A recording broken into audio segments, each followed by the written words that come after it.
இந்த வீடியோவில் நாம இன்னைக்கு பார்க்க போகிற topic my greatest Olympic prize அப்படின்ற சாப்டர் தான் எக்ஸ்பிளைன் பண்ண போகிறோம். கிட்டத்தட்ட ஒரு 2 நாளாவே நம்ம சப்ஸ்கிரைபர் கொஞ்சம் பேர் இந்த பர்டிகுலர் சாப்டர் எக்ஸ்பிளைன் பண்ணுங்க அப்படின்னு கேட்டிருந்தாங்க. ஸோ அவங்க எல்லாருக்கும் ஸ்பெஷலாக இந்த வீடியோ. இது வந்து ஒரு ரியல் லைஃப்பில் நடந்த ஒரு எக்ஸ்பீரியன்ஸ் தான். ஜேம்ஸ் கிளீவ்லாண்ட் அப்படின்ற ஒருத்தவங்க இருக்காங்க. ஸோ இவங்க யாருன்னு பார்த்தா ஜெஸ்ஸி ஓன்ஸ் அப்படின்னு இவங்களுக்கு வந்து இன்னொரு பேர் சொல்லுவாங்க. இவங்க ஒரு அமெரிக்கன் அத்லட். 1936 இந்த வருஷத்தில் வந்து அந்த ஒலிம்பிக் கேம்ஸ்லாம் கண்டக்ட் பண்ணுறாங்க. பெர்லின் எங்கே இருக்க ஜெர்மனியில் இருக்கு இல்லையா. ஸோ இடத்துல வந்து ஒலிம்பிக் கேம்ஸ் கண்டக்ட் பண்ணுறாங்க. அப்போ வந்து இவர் நிறைய வந்து கோல்டு மெடல்ஸ் எல்லாமே ஒன் பண்ணியிருக்காங்க. ஸோ இவரோட புத்தகத்தில் இவரோட ஆட்டோபயோகிராஃபியில் அன்னைக்கு அந்த வருஷம் வந்து அந்த ஒலிம்பிக் கேம்ஸ் நடக்கும்போது இவருக்கு ஒரு அழகான நட்புமே வந்து கிடைச்சிருக்கு. ஸோ அது யாரு எந்த அப்படிங்கிறது தான் இந்த பர்டிகுலர் சாப்டர்ல நம்ம பார்க்க போகிறோம். ரொம்ப ஈஸியான ஒரு கதை தான். ஓகே, நம்மளோட ஓன்ஸ் வந்து ரொம்ப ஒரு ஃபினான்ஷியலாக ஒரு ஸ்ட்ராங்கான ஃபேமிலியிலேருந்து வந்தது கிடையாது. பட் இவரோட அச்சீவ்மெண்ட் அப்படிங்கிறது பார்த்தா ரொம்பவே ஒரு பெருசு அப்படின்னு சொல்லலாம்.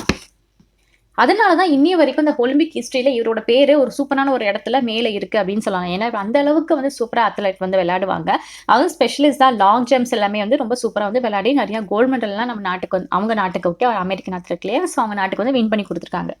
அந்த டைம்ல வந்து நம்மளோட ஹிட்லர் ஆட்சி நடந்துட்டு இருக்கு. ஸோ ஹிட்லர் வந்து ஒரு கட்டுக்கதை ஒன்று வச்சிருக்காரு. என்னன்னா அந்த ஆரியன் சூப்ரிமாசி அப்படிங்கிறது. ஸோ ஹிட்லர் வந்து ஒரு இன கோட்பாட்டு வந்து ரொம்ப குறிக்கோளா வச்சிருப்பாங்களே, இந்த இனம்னா பெருசு அப்படிங்கிற மாதிரி. ஸோ இது எப்படியாவது முறியடிக்கணும். இந்த இனத்தை வச்சோ அந்த வம்சாவளியை வச்சோ ஒரு மனுஷனோட திறமையை வந்து இது பண்ண முடியாது. ஒரு ஹியூமன்ஸ்க்குமே ஒரு தனிப்பட்ட சிறப்பு இருக்கும். அந்த சிறப்பு தான் மற்றவங்க கிட்ட இருந்து அவங்கள வந்து வேறுபடுத்தி காமிக்கணும் அப்படின்ட்டு நம்மளோட ஓன்ஸ் வந்து ரொம்ப ஸ்ட்ராங்காக பிலீவ் பண்றாரு. நான் சொன்ன மாதிரி ஒரு ட்ரூ பேஸ் ஸ்டோரி. ஒரு போட்டி அப்படின்னு வந்துருச்சுன்னா அதில் வின் பண்ணுறது மட்டும் கிடையாது. அந்த போட்டியில் நம்ம எந்த அளவுக்கு ஜென்யூனாக ஆடுறோம் அப்படிங்கிறதும் முக்கியம் அப்படின்ட்டு நம்மளோட ஓன்ஸ் வந்து ரொம்ப பிலீவ் பண்ணுறாரா. ஒன்று வந்து அந்த அடால்ஃப் ஹிட்லர் இவரோட அந்த ஸ்ட்ராங்கான கொள்கை இருக்குல்லையே அது தப்பு அப்படின்னு நினச்சில் வச்சிருக்காரு. அண்ட் இன்னொன்று என்ன, அந்த போட்டி அப்படிங்கிறது நம்ம வந்து ஜென்யூனாக ஆடணும். வின் பண்ணால் மட்டும் போதாது, எப்படி வேணால் வின் பண்ணலாம் அப்படின்னு கிடையாது. நமக்கு ஃபுல் ஜென்யூனாக நான் கரெக்டாக ஆடினேன், as per the rules and regulation, யாரையும் ஏமாத்தாமல் ஆடினேன் அப்படிங்கிறது தான் இவரோட ஃபுல் ஒரு கொள்கையாகவே இருந்திருக்கு. ஸோ 1936 வந்து இந்த பெர்லினில் இந்த ஒலிம்பிக் கேம்ஸ் வந்து கண்டக்ட் பண்ணுறத முடிவு பண்ணியிருக்காங்க.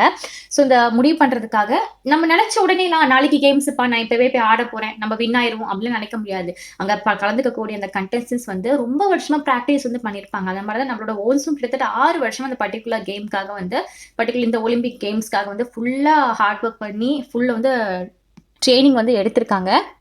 நம்மளோட ஹிட்லர் வந்து என்ன நினைக்கிறேன்னா இந்த ஒலிம்பிக் கேம்ஸ்ல எப்படியாவது நம்மளோட கண்ட்ரி தான் வந்து சூப்பரா இதாகணும், ஜெயிச்சாகணும் அப்படின்ட்டு இந்த நம்மளோட ஆரியன் சூப்பர் மேசியம் நிலநாட்டி ஆகணும். அதுக்காக நம்மளோட கண்ட்ரிக்காரங்க தான் எப்படியாவது வின் ஆகணும் அப்படின்றதுக்காக தான் இந்த ஒலிம்பிக் கேம்ஸை வந்து பெர்லினில் வந்து கண்டக்ட் பண்ணலாம் அப்படின்னு முடிவு பண்ணியிருக்காங்க. ஸோ அந்த இடத்துல தான் இப்போ எல்லா விதமான மக்களுமே ஒன்று சேர்ந்து இந்த ஒலிம்பிக் கேம்ஸை வந்து கலந்துக்க போகிறாங்க, பார்ட்டிசிபேட் பண்ண போகிறாங்க. சரியா? ஸோ அந்த வருஷத்துக்கு ஒரு வருஷம் முன்னாடி 1935 வந்து நம்மளோட ஓன்ஸ் வந்து மிச்சிகன் இங்கே நடக்கிற அந்த கேம்ஸில் வந்து 3 வேர்ல்ட் ரெக்கார்ட் வந்து பண்ணியிருக்காங்களா. ஓகே, 3 உலக சாதனைகளை வந்து முறியடிச்சிருக்காரு அப்படின்னு சொல்லலாம் லாங் ஜம்பில். ஸோ இப்போ வந்து 1936 இந்த வருஷத்துக்கு வந்து நடக்க போகுது இல்லையா. ஸோ இதுலேயும் நல்ல வெல் ப்ரிப்பராக வந்து இருந்திருக்காங்க, ரொம்ப கான்ஃபிடென்ட் இருந்திருக்கு. ஸோ இவர் என்ன பண்ணுறாரு, நம்மளோட ஓன்ஸ் வந்து இமேஜின்லாம் பண்ணி பார்த்துறாங்க எப்படி நம்ம வந்து ஜெயிச்சிருவோம் அப்படின்ற ஒரு கான்ஃபிடென்ட் இருக்குது. ஸோ இங்கேருந்து நம்ம நிறைய கோல்டு மெடல் எல்லாமே வீடுக்கு எடுத்துகிட்டு போகலாம். ஸோ அந்தளவுக்கு இமேஜின் பண்ணி வச்சுட்டு ஃபுல் வெல் ப்ரிப்பராக ரொம்ப கான்ஃபிடென்ட்டாகவே இருக்காங்களா நம்மளோட ஓன்ஸ். ஸோ போட்டி இப்போ நாளைக்கு அப்படின்னா அதுக்கு முன்னாடி நாள் ட்ரையல் டேன்னு சொல்லுவாங்க. ஸோ இந்த ட்ரையல் டேயில் என்ன ஆகுது அப்படின்னு பார்க்கலாம். இவர் வந்து ஃபீல்டுக்கு வந்து வராங்க. ஸோ அங்கே கொஞ்சம் ப்ராக்டிஸ்லாம் பண்ணுவாங்க. இந்த ட்ரையல் டேயில் தான் நம்ம வந்து 3 ட்ரையல் வந்து கண்டக்ட் பண்ணுவாங்க. சரியா? ஸோ இதில் வந்து நம்ம வந்து இது வின் ஆனால் தான் நம்ம வந்து நாளைக்கு நடக்க போகிற ஃபைனல்ஸ்க்கு வந்து போக முடியும். ஸோ இந்த மாதிரி ஒரு சுச்சுவேஷனு. ஸோ நம்மளோட ஓன்ஸ் வந்து கிரவுண்டுக்கு வந்து வராங்க, ஃபீல்டுக்கு வராங்க. ஸோ இப்போ அங்கே வந்ததுமே ஒரு ஜெர்மன் பிளேயரை, ஒரு காம்படிட்டர், ஓகே, ஒரு ஜெர்மன் பிளேயரை வந்து பார்க்குறாங்க. இவர் வந்து அமெரிக்காக்காரர், ஆப்போசிட்டில் ஜெர்மன் பிளேயரை பார்க்குறாங்க. ஸோ இவர் எந்த இடத்துல வந்து இது பண்ணி பயிற்சி எடுத்துட்டு இருக்காரு அப்படின்னா 26 ரேஞ்ச் நீளம் தாண்டுதல் இந்த பிரிவில் வந்து ரொம்ப ட்ரைனிங்லாம் போயிட்டு இருக்காரு. இது வரைக்கும் இவர் வந்து பார்த்ததே கிடையாது இவரை. ஸோ ரொம்ப சர்ப்ரைஸ் ஆகுறாரு. இந்த ஒரு அத்லெட்டை பார்த்ததுமே நம்மளோட ஓன் சர்ப்ரைஸ் ஆகுறாரு. ஏன்னா இந்த ஒரு காம்படிஷனுமே இல்லாமல் நம்ம வந்து இந்த லாங் ஜம்பில் இத்தனை நாள் நம்ம பார்க்கவே இல்லை இவரை. சரி, ஓகேவா? ஸோ காம்படிஷன் இல்லாமல் கிடையாது, இவர் இதுக்கு நாள் பார்க்கவே கிடையாது இந்த மாதிரி லாங் ஜம்ப்ல இந்த ஒரு கேட்டகரியில் அப்படின்னு பார்த்ததுமே இவருக்கு வந்து டக்குன்னு சடனாக ஏதோ ஒரு மனசுக்குள்ள இதாகிடுச்சான். ஏன்னா தெரியும் ஹிட்லர் வந்து இந்த ஜெர்மன் பிளேயரை வந்து இத்தனை நாள் வந்து ஹைட் பண்ணி வச்சுட்டு இருந்தாங்க. ஸோ இந்த ட்ரையல் டேனோட தான் இப்போ தான் வெளியே வந்திருக்கான். நாளைக்கு ஃபைனல்ஸ் சொன்னால் இது வந்து மற்றவங்க போட்டியாளர்களை வந்து ஒரு டிப்ரெஷனுக்குள்ளே போகிறதுக்கு ஒரு சுச்சுவேஷன் வரலாம். ஏன்னா இத்தனை நாள் வந்து இவ்வளோ ட்ரைனிங்லாம் பண்ணிட்டு இருக்கும்போது இது மாதிரி ஒருத்தவங்க இருக்காங்க அப்படின்னு பார்க்கவே இல்லை. இருந்துதான் வேற மாதிரி இன்னும் கொஞ்சம் ட்ரைனிங் எடுத்திருப்பாங்க. இது எல்லாரோட இந்த பிளேயர்ஸ் இருக்கக்கூடிய அந்த மனநிலைமை தான் இல்லையா? ஸோ வந்து பார்க்கவே என்னடா இப்போ புதுசா ஒருத்தவங்க நம்மளோட ரேஞ்சில இப்படி ட்ரெயின் பண்ணிட்டு இருக்கானே அப்படின்னு பார்த்ததுமே கொஞ்சம் வந்து ஸ்ட்ரெஸ் ஆகுறாரு. ஸோ ஆப்போசிட்ல இருக்கக்கூடிய பெர்சன் வந்து ஒரு ஜெர்மன் அத்லெட். ஸோ இவன் வந்து ஓன்ஸை விட பார்க்குறதுக்கு கொஞ்சம் டாலாவே இருக்காங்கன்னு சொல்லலாம். ஸோ இது எல்லாமே வந்து ஹிட்லரோட டாக்டிக்ஸ். எப்படியாவது மத்தவங்களுக்கு ப்ரெஷர் வந்து பண்ணி விடணும் அப்படின்றதுக்காக. ஸோ இந்த ஜெர்மன் அவங்க வந்து கொஞ்சம் டாலா, ஒரு இன்ச் டாலா இருக்காங்க ஓன்ஸை விட. ப்ளூ ஐயா இருக்கு. ஸோ அவங்களோட மசில்ஸ் எல்லாமே ரொம்ப லீன் மசில்ஸா இருக்கு. ஸோ நல்லா கொஞ்சம் இதான பிறகு நல்லா ட்ரெயினிங் எடுத்து நல்லா பக்காவான ஒரு ஸ்போர்ட்ஸ் மேன் தான் இந்த காம்படிட்டிவ்ல. சரியா? ஸோ மொத்தம் 3 ரவுண்ட் வந்து கண்டக்ட் பண்ணுவாங்க. ஃபர்ஸ்ட் ரவுண்ட்லேயே நம்மளோட அவர் பேர் ஜெர்மன் அந்த பிளேயர் பேர் வந்து லூஸ்லாங் அப்படின்றது. நம்மளோட லூஸ்லாங் வந்து ஈஸியாக வந்து குவாலிஃபைட் ஆகுறாரு. ஸோ இந்த குவாலிஃபைட் ஈஸி ஆனதுமே நம்மளோட ஓன்ஸுக்கு கூட கொஞ்சம் ஒரு ப்ரெஷர் ஏறிடுது. ஐயோ நம்ம எப்படியாவது நம்ம ஜெயிச்சாகணுமே. ஏன்னா இத்தனை நாள் கஷ்டப்பட்டது, இத்தனை நாள் ட்ரைனிங் எடுத்தாலுமே நாளைக்கு ஒரு நாள் இதுக்காக தான், கேம்ஸ்க்காக தான். ஸோ இந்த ட்ரையல் நம்ம வந்து வின் பண்ணல அப்படின்னா ஃபுல்லாகவே இந்த சீரிஸ் எல்லாமே கெட்டு போயிருமே அப்படின்னு யோசிக்கிறாங்க. ஸோ கூட கொஞ்சம் ப்ரெஷர் மைண்டுக்குள்ளே ஏறுது. ஸோ இந்த ஒரு ஃபோக்கஸை வந்து மனசில் வச்சுட்டு அந்த ஜெர்மன் அத்லெட் வந்து ஜெயிச்சது, இதனால எங்கடா இருந்தால் புதுசாக வந்துட்டானே அப்படின்ற மாதிரி நினைப்போடே அவர் ஃபீல்டுக்கு வந்து போகிறாரு. ஸோ ஃபர்ஸ்ட் வந்து ஜம்ப் பண்ணுறாங்க. பட் இந்த மாதிரி நிறைய டிஸ்டர்பன்ஸ் வந்து இருக்கிறதுனால இவரால் என்ன பண்ண முடியுது, முதல் ரவுண்டில் வந்து ஃபவுல் ஆயிடுறாரு. ஏன் அவருக்கு அவ்வளோ டிஸ்டர்பன்ஸ்? ஒரு ஸ்போர்ட்ஸ் மேனுக்கு இந்த ஒரு டிஸ்ட்ராக்ஷன் இருக்கக்கூடாது. ஏன் அப்படின்னா, ஏன்னா இது எப்படியாவது அந்த ஹிட்லரோட கோட்பாடு, அந்த இன கோட்பாடு வச்சிருக்காங்களே, அந்த முறியடிக்கணும் அப்படின்னு பார்த்தார். ஏன்னா ஹிட்லர் நினைக்கிறாங்க நம்ம நாட்டவர் தான் எல்லாத்துலேயும் பெஸ்ட்டு, நம்ம இனம் தான் ஜெயிக்கணும் அப்படின்னு நினைக்கிறாங்க. பட் இவரை பொறுத்த வரைக்கும் ஸ்போர்ட்ஸ் அப்படிங்கிறது வேற, அது இனத்துக்குள்ளெல்லாம் கொண்டு வரக்கூடாது. ஸோ இப்படி அவரோட இதை வந்து நம்ம சக்ஸஸ் ஆகக்கூடாது தான் நம்ம ஹோன்ஸ் வந்து நடிச்சார். அச்சோ என்னடா அது, நம்ம இப்படியும் ஒரு இந்த இன கோட்பாட்டுக்கு எதிராக நம்ம வந்து விளையாட வந்தோம், பட் இது மாதிரி ஆயிடுச்சு அப்படின்ட்டு ஃபவுல் ஆகுறதுனால கூட கொஞ்சம் டிப்ரெஷனுக்கு போகிறாங்க. கோவம் வந்து ஏறுது, கான்சன்ட்ரேஷன் கேம்ஸில் வந்து மிஸ் ஆகுது.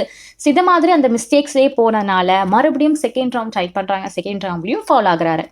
இன்னும் கொஞ்சம் ஃப்ளக்சுவேட், இன்னும் கொஞ்சம் கோவம் அதிகமாகிட்டே இருக்காங்க. இருக்கக்கூடிய அந்த புல் இருக்கும் இல்லையா, ஸோ அதெல்லாம் தட்டி அப்படி தூக்கி அந்த காலால் வந்து கிக் பண்ணுறாங்க. ஸோ இவரோட கோவத்தை வந்து ஆப்போசிட்டில் அந்த பக்கத்தில் இருக்கக்கூடிய அந்த லெஸ்லாங் நம்மளோட ஜெர்மன் வீரர் வந்து பார்த்துறாங்க. ஸோ சம்திங் ஏதோ மிஸ்டேக் பண்ணுறான் அப்படின்ற மாதிரி மனசில் என்னதான் காம்படிட்டர் அப்படின்ற ஒரு போட்டி எதுவுமே இல்லாமல் நம்மளோட அந்த லெஸ் என்ன பண்ணுறாங்கன்னா, நம்மளோட அந்த ஓன்ஸ் கிட்ட வந்து நடந்து வந்துட்டு இருக்காங்க. பொறுமையாக வந்து கை குலுக்கிக்கிறாங்க. ஸோ கை குலுக்கும் போது ஓன்ஸுக்கு வந்து தெரியும் ஆல்ரெடி இந்த நம்மளோட அந்த ஜெர்மன் வீரரான லஸ்லாங் வந்து ஆல்ரெடி குவாலிஃபை ஆகிட்டான் அப்படின்ட்டு. இவருக்கு கொஞ்சம் நர்வ்ஸ் இருக்கு இல்லையா, இந்த பதட்டம் இருக்கு. பட் எந்த ஒரு பதட்டத்துமே தன்னோட முகத்தில் வந்து காமிக்கவே இல்லை. இவரும் கேஷுவலாக வந்து கை கொடுக்குறாங்க. நம்மளோட அந்த ஜெர்மன் பிளேயர் இருக்காங்களே லஸ்லாங் வந்து ரொம்ப கேஷுவலாக, ரொம்ப ரிலாக்ஸாக நம்மளோட ஓன்ஸ் கிட்ட வந்து பேச வந்து ஸ்டார்ட் பண்ணுறாங்க. கொஞ்ச நேரம் பேசினதுமே தெரியுது, இல்லை மனசுக்குள்ள ஏதோ போட்டு அழுத்திட்டே இருக்கான், அதனால தான் இவனை வந்து ஏதோ ஒரு இது வந்து பண்ண விட மாட்டேங்குது, ஒரு குட் பிளேயர் அப்படின்ட்டு நம்மளோட லாங் வந்து கண்டுபிடிச்சிடறாங்க. ஸோ இப்போ அப்போ என்ன சொல்கிறாருன்னா, ஆரியன் மேலாதிக்கத்தை விட மாதிரி எதுவுமே கிடையாது அந்த மாதிரி சொல்கிறாங்க. ஸோ சொன்னதுமே நம்மளோட 2 பேருமே வந்து சிரிச்சிடுறாங்க. ஓன்ஸுக்கும் இவன் எவ்வளோ கேஷுவலாக பேசுகிறாங்க அப்படின்ற மாதிரி சிரிச்சிட்டு அப்போ தான் கொஞ்சம் நிம்மதியாகிறான். ஸோ ஒரு சில அட்வைசஸ் எல்லாமே வந்து கொடுக்குறாங்க. நம்மளோட லாங் வந்து நம்மளோட ஓன்ஸுக்கு கொடுக்குறாங்க.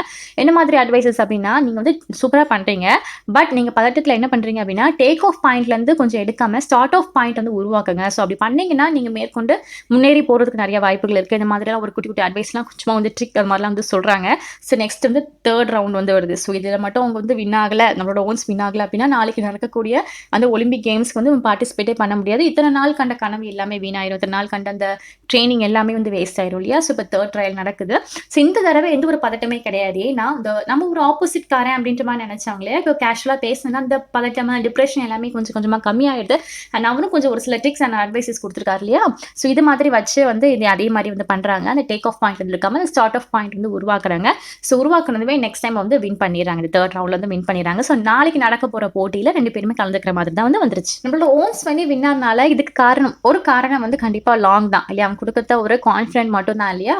ஸோ அதனால வந்து அவனுக்கு வந்து தேங்க் பண்ணலாம் அப்படின்றதுக்காக அவங்களோட ரூமுக்கு வந்து நம்மளோட ஓன்ஸ் வந்து போகிறாங்க. ஸோ போயிட்டு அவங்க நல்லா கேஷுவலாக பேசிக்கிறாங்க. ஒரு நிறைய பேசி டைம் வந்து அன்றைக்கி ஃபுல்லாக ஸ்பெண்ட் பண்ணுறாங்களாம். ஸோ அடுத்த நாள் போட்டி ஸ்டார்ட் ஆக போகுது.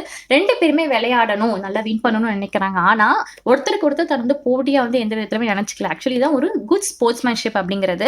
இது 2 பேருமே ஒருத்தர் புல் டவுன் பண்ணிக்கணும் அப்படின்னு பார்க்கல. அவங்களோட பெர்ஃபார்மன்ஸை நல்லா பெஸ்ட்டாக கொடுக்கணும்னு நினைக்கிறாங்களே தவிர ஒன்று எப்படியா தோற்கடிப்பேன் அப்படின்னு நினைக்கல. ஏன் பெர்ஃபார்மன்ஸ் எப்படினாலும் பெஸ்ட்டாக இருக்கும் அப்படின்னு தான் 2 பேர் வந்து நினைக்கிறாங்க. ஸோ இப்போ வந்து நம்மளோட லஸ்லாங் வந்து கிளம்பிறங்க போகிறாங்க. ஸோ முன்னாடி பண்ண ரெக்கார்டை விட இந்த டைம் ரெக்கார்ட் வந்து சூப்பராக வந்து பிரேக் பண்ணுறாங்க. அண்ட் அடுத்ததா வந்து நம்மளோட ஓன்ஸ் வந்து விளையாட போறாங்க. ஸோ நம்மளோட ஓன்ஸையும் பார்த்துட்டு அவர் என்ன சொல்றாருன்னா, கண்டிப்பா உன்னோட பெஸ்ட் பெர்ஃபார்மன்ஸ் நீ குடுக்கணும் அப்படின்ற மாரி வந்து சொல்றாங்க. ஸோ இந்த டைம் ஃபீல்டுக்கு வந்து நம்மளோட ஓன்ஸ் வந்து வராங்க. ஸோ ஜம்ப் பண்றாங்க. ஸோ ஒரு ஒலிம்பிக் ரெக்கார்ட் வந்து இந்த டைம் வந்து ஃபிக்ஸ் பண்றாங்க. நம்மளோட ஓன்ஸ் 26 ஃபீட் 5.16 இன்ச்சஸ் அப்படிங்கிற மாதிரி. ஸோ அவரு அந்த தாண்டினதுமே நம்மளோட லாங்க வந்து திரும்பி பார்க்குறாங்க. லாங் வந்து சிரிக்கிறான். ஸோ 2 பேரும் கங்ராச்சுலேட் பண்றாங்க. 2 பேரும் கை குலுக்கிக்கிறாங்க. நம்மளையோட அந்த ஓன்ஸ்க்கு நல்லாவே தெரியும். நம்ம லாங் வந்து சிரிக்கிறது ஒரு ஃபேக்கான ஒரு ஸ்மைல் கிடையாது அப்படின்ட்டுன்னு. ஏன்னா ரொம்ப ஹாப்பியா ரொம்ப மனப்பூர்வமா தான் நம்மளோட லாங் வந்து சிரிக்கிறான். ஸோ இவங்க 2 பேரும் இங்க பேசி கொஞ்சம் இருக்கிறதெல்லாம் பார்த்து நம்மளோட ஹிட்லர் ஆப்போசிட்ல பார்த்து ரொம்ப அப்படியே கோவமா வந்து முறைச்சிட்டு இருக்காங்க. ஸோ இதோட இந்த இது முடிஞ்சது. ஸோ நம்ம ஓன்ஸ் வந்து ஃபைனலாக வின் பண்ணியாச்சு இல்லையா? வேர்ல்டு ரெக்கார்ட் வந்து குடுத்தாச்சு. ஸோ ஹோல்ஸ் என்ன சொல்றாங்க அப்படின்னா, அன்னைக்கு நான் வந்து வின் பண்ணேன் இல்லையா? ஒலிம்பிக் கேம்ஸ்ல வந்து ரெக்கார்ட் வின் பண்ணத விட, எனக்கு ரொம்ப வொர்த்தியான விஷயம் என்ன அப்படின்னு பார்த்தா, ஒரு சூப்பரான ஃப்ரெண்ட்ஷிப் வந்து எனக்கு லைஃப் லாங் கிடைச்சது மட்டும் தான். அப்படின்ற மாரி வந்து சொல்றேன். இந்த ஸ்டோரி நமக்கு என்ன சொல்ல வருது? ஒரு கேம் வந்து எப்படி ஒரு ஃபேர் பிளேயா விளையாடுறது, அந்த ஃப்ரெண்ட்ஷிப்க்கு எப்படி ஒரு ட்ரூ ஸ்பிரிட்டா இருக்குது. அவன் நண்பன், அதனால நான் விட்டு குடுக்குறேன் அப்படின்ற ஒரு பாயிண்ட்ட எந்த இடத்துல வந்து வந்துரக்கூடாது. நண்பனே இருந்தாலும், பகைவனா இருந்தாலும், உன்னோட பெர்ஃபார்மன்ஸ நீ ஒழுங்கா ப்ராப்பரா குடுக்கணும் அப்படின்றது தான் இந்த ஒரு இதுல வந்து சொல்ல வரேன். ஓகே. ஸோ ரொம்ப ஈஸியான ஒரு கதை தான். ஸோ நம்ம நெக்ஸ்ட் வீடியோல நம்ம பார்க்கலாம். ஓகே. பாய்.